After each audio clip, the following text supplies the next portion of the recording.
We're on the road now, the main evacuation route out of Kyiv towards the Polish border, and all of the traffic on both sides of the highway is basically moving in the same direction because there are hundreds of thousands of people for another day who are taking themselves out of Kyiv, the capital, and trying to take themselves to somewhere safe. This is a main evacuation plan route that officials would have known about in advance. When that state of emergency kicked in, they would have brought in measures, for example, to fill up fuel stations. That's what we've stopped and are standing at now.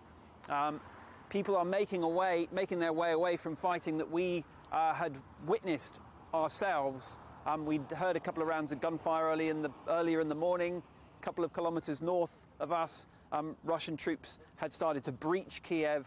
There is now, we're in the early stages of a potentially very vicious and bloody gun battle. But this is also a fight that is happening across Ukraine. And so what we've seen along the highway here is the constant redeployment of troops back and forwards, up and down the highway, depending on how things change and develop, because this is a very fluid situation.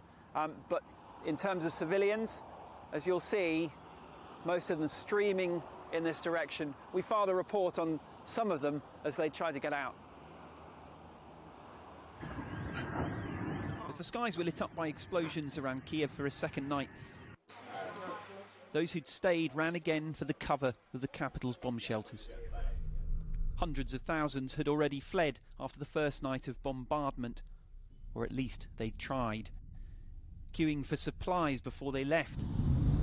So we're just driving on the highway to get out of the west side of Kyiv, and you'll see here a long line of vehicles all the way up to a petrol station. Nobody living in this capital really expected that this was going to be a target, and it has taken people clearly by surprise. A day of surprise would grow all the more so. Out of nowhere, perhaps 20 kilometres up the road, Russian attack helicopters flew in to try and take a Ukrainian military base.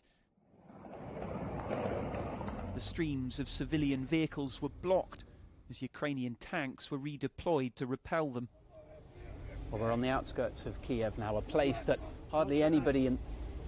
Oh, sorry. Keep the camera down. No problem. We were told in no uncertain terms not to film their movements. Don't film. Many did still make it out, though, all the way to the Polish border, as Europe prepares for a new wave of Ukrainian refugees.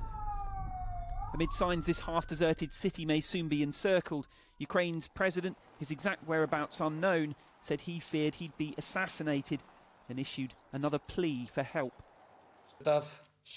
Just like yesterday, the most powerful forces in the world watch from afar. Have yesterday's sanctions persuaded Russia?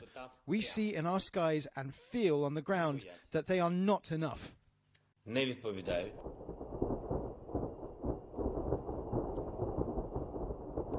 Other cities across the country continue to be struck too, from Kyiv to Mariupol and Lviv. US officials say the aim is regime change. The collateral, so far, is hundreds of lives.